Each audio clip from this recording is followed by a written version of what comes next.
Good evening, Trump's family. Welcome back to my channel. Have a good night, everyone, and God bless you. Alright, without further ado, let's get into the news. You know, the blue ain't on neoliberal left has become so insane. So partisan, operating like a cult, that whatever Trump does, whatever Republicans do, or stand for whatever they say, well, the leftist cult is going to do the opposite or somehow find a way to criticize the stance, criticize the position, or play devil's advocate, regardless of how common sense and logical the stance is. Of course, the typical meme is if Donald Trump came out in support of oxygen, well, left boys would put a plastic bag over their head. And I feel like that's a uniquely left towards right philosophy. It doesn't really exist in the opposite way. You know, every now and then a left OID will say something based and the right cheers on. That never happens.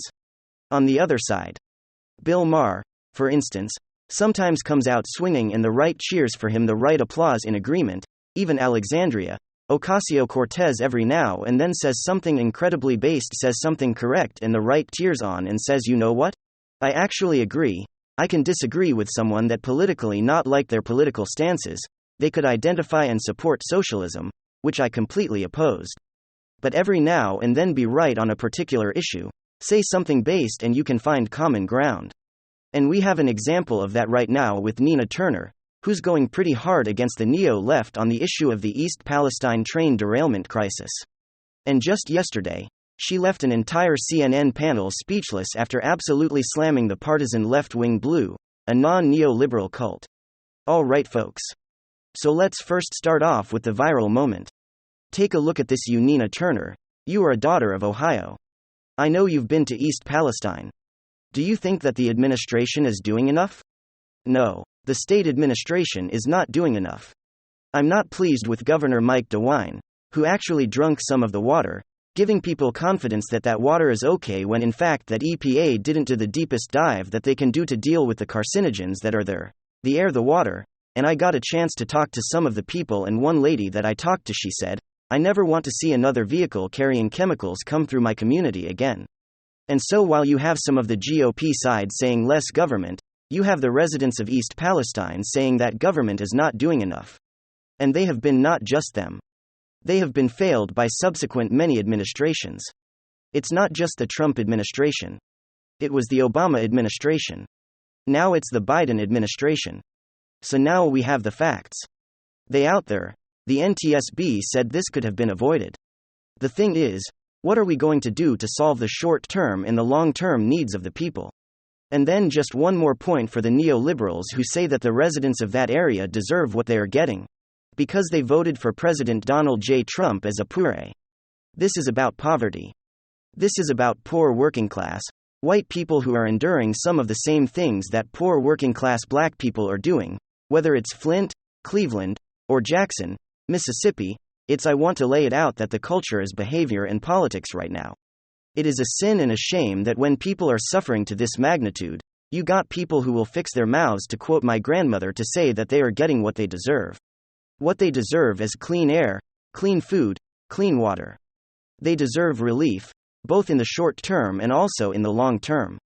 Okay, folks, look, Nina Turner is not necessarily my favorite Democrat in terms of where she stands on the policy spectrum, but at least some Democrats admit the truth. At least some Democrats are willing to call out the obvious, directed specifically at people like Joy Behar, for instance, telling the people of East Palestino, Ohio, that they pretty much just have to deal with the crisis because this is what, quote, you people voted for us with. Joy Behar said, we've seen all kinds of frankly disgusting Twitter posts like this one from Adam Wren, scenes from East Palestino, Ohio, depicting a couple of households with clearly right-wing political signs and flags involving petty partisan politics and attacking the residents of a crisis zone because that's what neoliberal elitists do. At least Nina Turner is willing to condemn her own side, to condemn these elitist partisan Democrats who tried to sweep this one under the rug as punishment for being Republicans.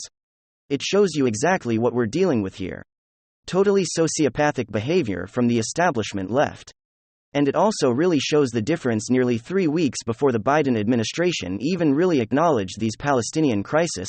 For Pete's sakes, a man who isn't even President Donald Trump beat them to the scene.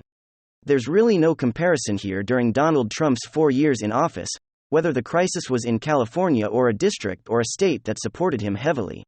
He was the first person to be on the ground and the first person to try to find a solution, and these elitist clown Democrats wonder why the working class US supports Donald Trump to the extent that they do, probably because he's not a complete piece of you-know-what.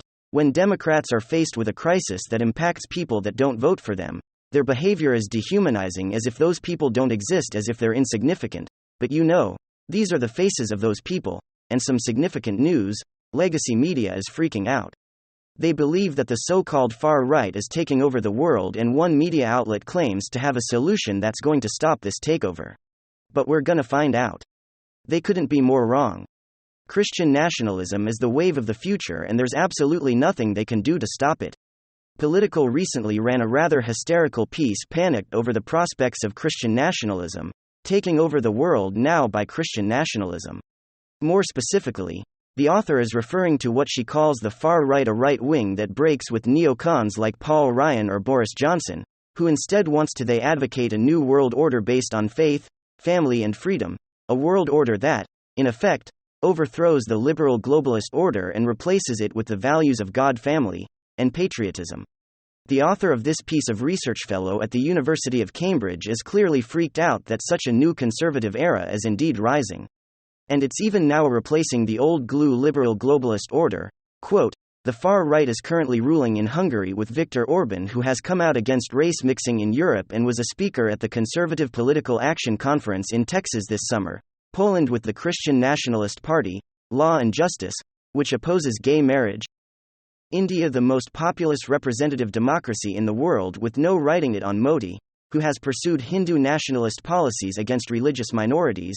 Turkey with the imposition of Islamic nationalism and the ethnic cleansing against Kurds by President Erdogan.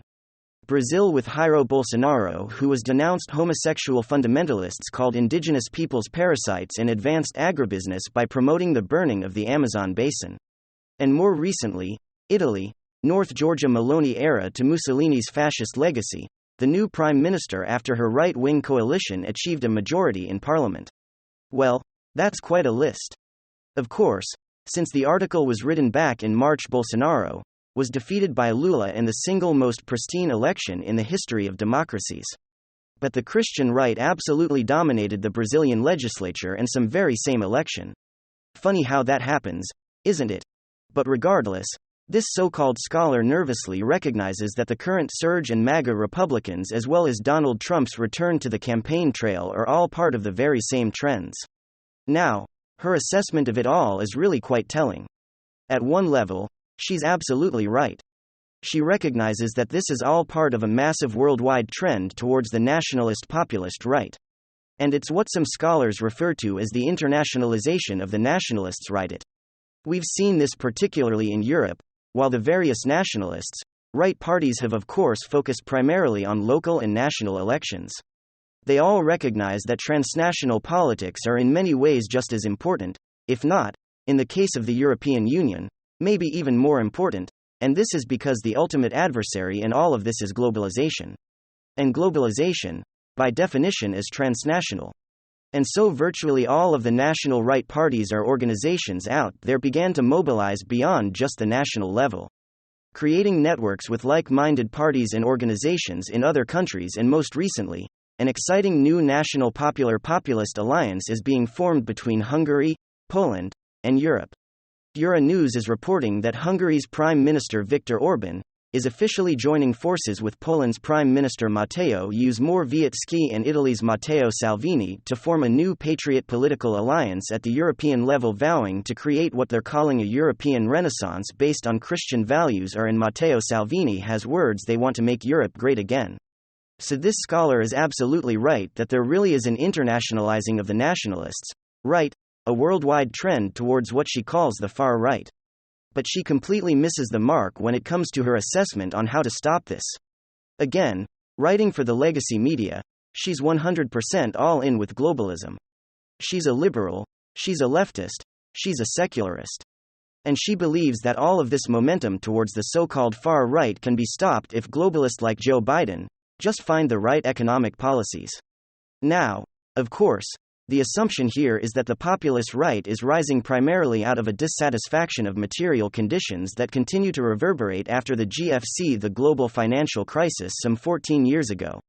Unfortunately, what scholars like this don't get is that the nationalist populist uprisings, particularly in Europe, began long before the 2008 economic crisis. Populist movements enjoyed some of their greatest successes in nations that were already experiencing actually rather strong economic growth long before 2008. For example, in Britain, Nigel Farage restoring the political stage into the European parliamentary elections in 2004, after 48 consecutive periods of economic growth, drawing tremendous support from affluent conservatives. And in terms of the working class, one study found that before the 2008 economic crisis, working-class voters were twice as likely as their middle-class counterparts to vote for Nationals Populus in the nation of Austria, 3 times as likely in Belgium and France, and 4 times as likely Norway. Economics are not the driving force towards the nationalist populist right. So what is? Well, the answer is going to absolutely astonish this liberal scholar writing for Politico. Today, a number of scholars are beginning to recognize that the surge in Christian nationalism actually comes out of the futility as found from within liberalism. Unfortunately for leftists, it turns out that liberalism lacks certain frames of reference necessary for a sustainable social order, such as, a healthy fertility level in group bonding dynamics that contribute to high levels of social trust. Scholars such as University of London's Eric Kaufmann have long recognized that due to its adoption of what's called liberal lifestyle values, liberalism actually necessitates the freedom not to reproduce a freedom that its adherents are living out quite faithfully. A number of studies have examined the significant fertility differences between atheists and the religious and between liberals and conservatives, and all kinds of demographic studies all over the world, but particularly in North America, in Europe, there is a clear and direct relationship between how right-wing you are and how many children you have. For example, in 2010, the average number of children born to leftist liberals in the United States is about 1.8. However, the average number of children born to what demographers term as the far right was 3. Again, this is a pattern that holds throughout the West in both the United States and Europe. On average, for every 1 child born to the irreligious, 2 are born to the religious. Another factor in all of this is that the children born to conservative Christian families are increasingly likely to retain that religious conservatism into adulthood. Again, Kaufmann has documented how the retention rate among the Amish has actually been increasing in the last decade or so, upwards to about 85% of Amish youth retain their conservatism into adulthood. Comparable numbers are there for conservative families in general. And so what we're seeing here is something that turns out to be rather simple. Christian nationalism is flourishing because in the end, conservative religious are having kids, all the while secular liberals aren't, and you can't not replace herself and expect your political ideology to remain. And this is what's happening all over the world. Conservative religious are winning the demographics battle, and they're winning it overwhelmingly. And so if demographics is destiny, all the warnings that this liberal scholar gives to Politico's dwindling audience turned out to be moot. The era of Christian nationalism is just beginning. Ladies and gentlemen, give me your thoughts below. And hit subscribe right now. And I will see you guys next time. Thank you for watching the video.